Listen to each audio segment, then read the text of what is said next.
Welcome back to JB Reviews. I've been waiting to do this video for a long time. I am a diesel fanboy, and this video is going to probably really show that a lot. So I have a 2024 Chevy Silverado High Country with the 3-liter Duramax diesel and the Ford F-150 Lightning. This is the extended range, and there's nothing else right now on the market like this. Well, I guess the Hummer EV, but yeah.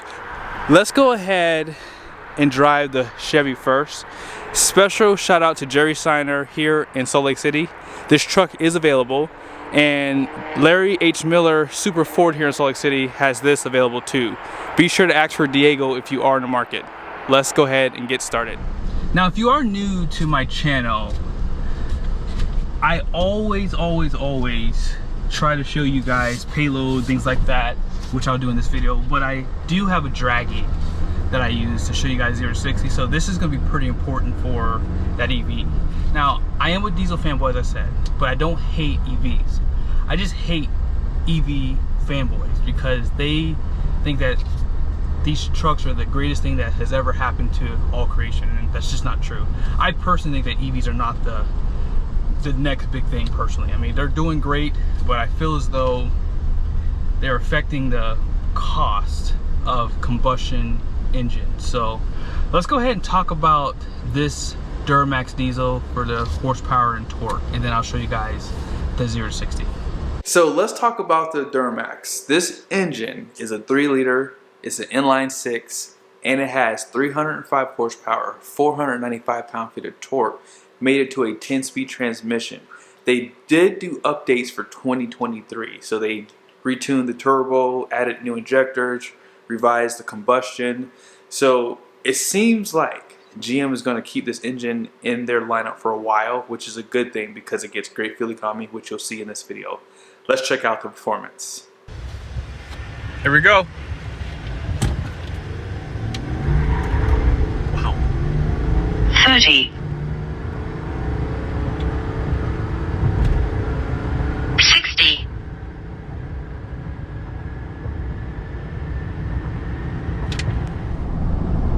That was pretty good. I mean, 8.87 seconds on a diesel, 0 to 60, that's pretty dang good. I'm actually happy with that. Now, one thing I love about the diesel is just how quiet it is. And the reason why it's a little bit quieter is because they typically do run higher gearing out back, and the RPMs do run a little bit lower. So let's go ahead and just check that out really quickly. I'm going about 70 miles an hour.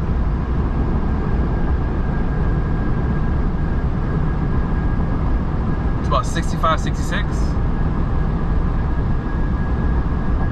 69 on the window.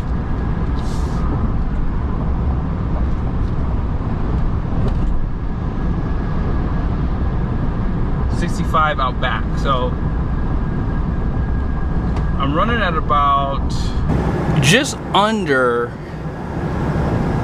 1500 RPMs at 70 miles an hour, but if I creep up to about 75, let's go ahead and get up to 75.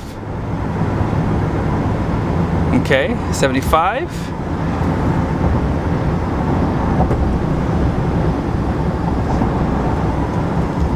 We are probably about 1700 RPMs in that ballpark. This truck does have that 10-speed transmission. Now, let me show you guys something real quickly. This truck does have that Super Cruise, so they probably have one of the best systems. Like, so I did drive this truck a little bit earlier today, and I was going about 75 miles an hour. This lane was completely, like this lane over here was completely open. The truck put the signal on and guided me over into the next lane. I was like, I've never seen that before ever in my life. It was amazing. I've used it in a lot of different vehicles like Tesla, Jeep, and a few others, but so far I think that Chevy has the best. Like, this is amazing. Like, this takes a lot of fatigue off of you while you're driving, and that's why this system is so cool. Now, see, like, it just put my signal on to pass the car. It just scared the crap out of me. Like, why am I going into the left lane? So yeah, it's really good. Wow, that is insanity. Really good stuff here. We just made it to the midpoint, exit 11.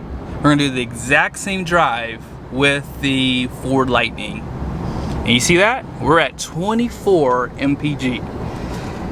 I don't know why the government's not pushing the diesel agenda. The diesel agenda makes more sense. And listen, if they take off this stupid emissions crap, like the DPF and the EGR and the SCR, all these things that choke up the system on these diesels, this truck could get easily 33, 34 miles to the gallon, easily. Like, anyone out there who's deleted their truck, be careful. But if you can chime in and just tell people what kind of fuel economy you're getting, because I'm willing to bet you're probably getting over 30 miles per gallon, not even trying. But yeah, we're at 24.4, and now we're gonna head back to the dealership. The one thing I love about this system is it does take out a lot of the fatigue while you're driving. So if you do a lot of long distance traveling, the diesel is such a great option. And having this is the best. Like, this is the best right here. And you can get close to 30 miles per gallon with these diesels too. As I said earlier, we're gonna be back soon. I just wanted to show you guys the system. Like, let me speed up real quick. I'm gonna see if it'll do it this time. So it just put my signal on. So crazy. This is insane. Like, this is such a great system. Yeah, technology has really gone pretty high. We just pulled back into the dealer. I'm at 26.4 MPG. That is really, really good. Now let me show you guys where we're gonna stop at. Right next to that is Zuzu. 26.4, 14.6 miles driven. Let's go ahead and drive the Ford. All right, are you guys ready for a blast? I cannot wait to do the 0-60. This is gonna probably be the fastest 0-60 I've ever recorded of any car, because even though we're high above elevation, that is a benefit of these electric vehicles. They don't lose power, because with combustion engines, the higher you go above elevation, I think you lose like 3% of the power. But let's go ahead and talk about the electric motors in here, and then we'll do the 0-60. As far as the Ford Lightning goes, you do have two inboard motors that drive the front and rear axles. The one you see in the video, I think I mentioned it, is the extended range. This truck, you ready for this, is going to have 580 horsepower, 775 pound-feet of torque. When you see the acceleration, it's pretty exhilarating. Take a look. All right, guys, you ready? Here we go. Oh my God. 30. 60. Whew. Man. Wow. I'm not used to driving anything fast, because all my trucks probably do 0-60 in 9 seconds or higher. And gee whiz. What was the numbers on that? Oh my goodness. I feel like it hit 30 before 1 second. Wow, that was, you know, that's the fun thing about these cars. They're so fun because they're so fast. Like, oh wow, yeah, it was 1.89 seconds. So just about 2 seconds. 0-60, 4.18 seconds. And this battery's fully charged too, so I mean, that was all the juice. This had 308 range, and it was like, I think it was at like 315 when we started or something like that. But yeah, quarter mile in 8.14 seconds. I wish I could have went to the quarter mile. That was the 8th mile. I think I might have said quarter, but that was the 8th mile, 8.14 seconds. That is crazy in a truck, guys. In a truck. Woo! Yeah, that was, man, that was, wow. Yeah, let's go ahead and check out the loudness inside the interior.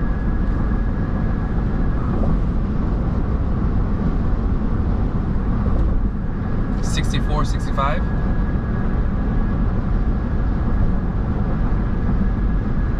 $68.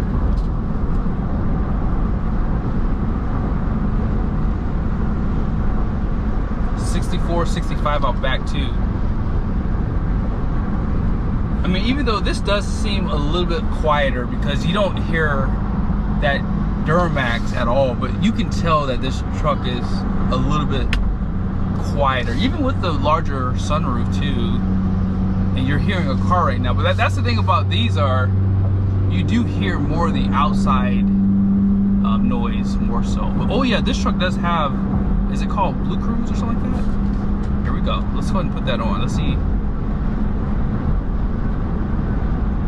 Now with their system, you got to keep your hands on the steering wheel. So already right out of the gate, just being honest here, I like GM's better.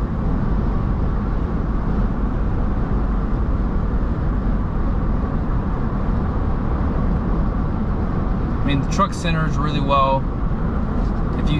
If I put it up to 75 miles an hour, it's not gonna change lane, so I'm gonna go ahead and do it myself. So it does push the brakes, all that good stuff. So yeah, I mean, they need to come out with something without the hands. So hands-free, that was called hands-free, that's what it is. I mean, a lot of this stuff is a gimmick for some people, because I think a lot of people wouldn't use it. Like, I wouldn't use this one. Like, if I gotta keep my hands on the steering wheel, like, I did like that about the GM. You don't have to have your hands on the steering wheel. Like, it shows you that your hands need to be on there. So it's been about 6 seconds, 10 seconds.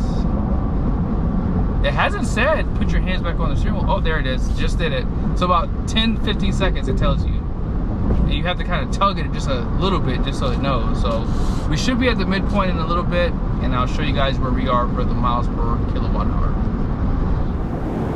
So here we are, exit 11. We're at 2.1 miles per kilowatt hour. Now, if you think I'm biased, you see that? 86 degrees outside. I could have waited to do this test as it got cooler in the season, but I decided to do it now. That way I can not be so biased. But maybe I'll redo this test in the wintertime to be biased. How about that?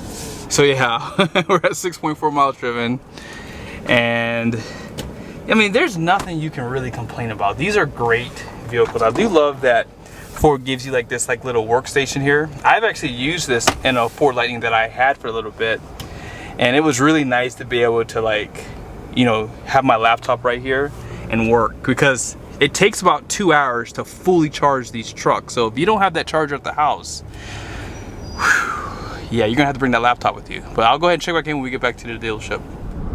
One thing about Ford trucks is they do have very plush, soft seats, and the cooling system in all of the trucks are pretty good.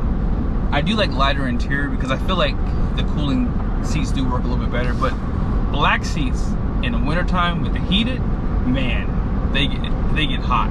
And if you have suede inserts that are black, you may not have a back after you get done using them, because it just gets so hot. But yeah, this truck is definitely more comfortable to drive. Like, I like the bigger steering wheel that this truck has compared to Chevy's. A little bit smaller, and this is a little bit thicker too. Like, my hands aren't huge, but you know, my hands are big enough and they feel a little bit more comfortable with this truck. But yeah, EVs are definitely a great addition to the marketplace, but I don't think that they're gonna kill combustion engines. I just don't think they're gonna do it. I've been wrong before, but I feel like I'm right about this one. Now, I figured it'd be worth mentioning, I do have it in normal mode. So you do have sport, off-road, and tow haul, and I am using the one pedal drive, so that pretty much kind of mimics what Tesla does basically. So it basically hits the brakes for you. Now, I'm not sure if by using one pedal drive it gives you more regenerative braking, but yeah, it does, you know, apply the brakes. So all you have to do is just lift off the gas pedal, which is a really nice function to have. So we're at 2.1. Didn't really change much on the drive. And we pull up to this Isuzu cabin chassis here. That's pretty much where we stop at, right here. So 2.1 miles per kilowatt hour, 17 minutes driven, 14.4 miles. Let's go ahead and check out the numbers. Now you're probably wondering, how do you break down 2.1 miles a kilowatt hour? I have a spreadsheet here that I want to show you guys. The only thing I want you guys to think about is the extended range Ford Lightning, which is the truck in the video, has a 131 kilowatt hour capacity. Obviously, you can't run that down to 0, so just keep that in mind when I show you guys the numbers. Let's go. The numbers for the diesel are going to be a lot more easier to explain, so let's just do this first. Now, in the video, you saw I drove about 14.6 miles, average 26.4 miles per gallon. And this truck does have a 24-gallon tank size. So when you consider driving 10,000 miles, you're going to buy 379 gallons of diesel. At $4.59 a gallon, it's $1,739.61. Now, what's so cool about the diesel is you can go 634 miles to a tank averaging 26.4. If GM would add a 30-gallon fuel tank, I'm willing to bet you in some cases you'll get close to 1,000 miles on one tank. And as far as the performance goes, it doesn't look nearly as good as that Ford Lightning, just to be honest with you guys. And the truck in the video priced out at $76,365. It was a high country, so it was a top of the line. And let's go ahead and discuss the Ford Lightning. Remember how I told you about that 131 kilowatt hour capacity? Well, in order to get the range for this truck, you have to know this number. So if you're getting an extended range, it's 131. If you get the regular Lightning, it's gonna be a lot less. So that's gonna determine how far you can actually drive. Now, I averaged 2.1 miles a kilowatt hour. If you multiply this number with this one, you'll get 275 miles. So this is your potential range. Now, obviously you can't deplete the battery, so this number is gonna look a little different when it's time for you to charge again, but for the sake of the video, just figure 275. I did rent a Ford Lightning and I had a chance to charge it to about 98% when I had to return it. It took me 2 hours to get basically from about 27% to basically like 98%. So it wasn't even a full charge. So I'm gonna still use 120 minutes. So what I did was I basically figured out if I'm gonna average 275 miles, I'll need to recharge 36 times for 10,000 mile a year or a trip, whatever it is, okay? And Electrify America basically allows you to pay by the minute. So that's why I'm gonna use minutes, because it's a little bit easier for me. So figure 24 cents a minute and assume it takes 2 hours to fully charge from 20% up to 100%. Again, it could take longer in some cases, just depends on the power grid. So you ready for this number? It would cost $1,036.80 to basically charge this truck 36 times at 24 cents a minute. Now, obviously there's still a large gap between how much you're gonna pay for diesel versus electric vehicle charging. And of course, you still have the benefit of charging at your house, but you're still gonna pay something nonetheless. With that being said, consider the price between a Lightning Platinum and a Chevy Silverado diesel high country. At the time of the video, they did not have a Platinum, so they only had a Lariat, so that's what you saw in the video. But I wanted to show you a comparison. If you were to look at a top of the line Lightning, it would cost you $94,740 versus the diesel. Now you see here that the diesel can still get you pretty decent fuel economy, and I've seen people get over 30 miles to the gallon with these trucks. Also consider, diesel was half of what it was just about 3 years ago. So if you consider diesel prices going back down, that could close the gap between the diesel and the electric vehicle. Thank you guys so much for watching the video. I hope it was helpful. Be sure to subscribe to the channel, make sure your notifications are on, and I'll see you guys soon.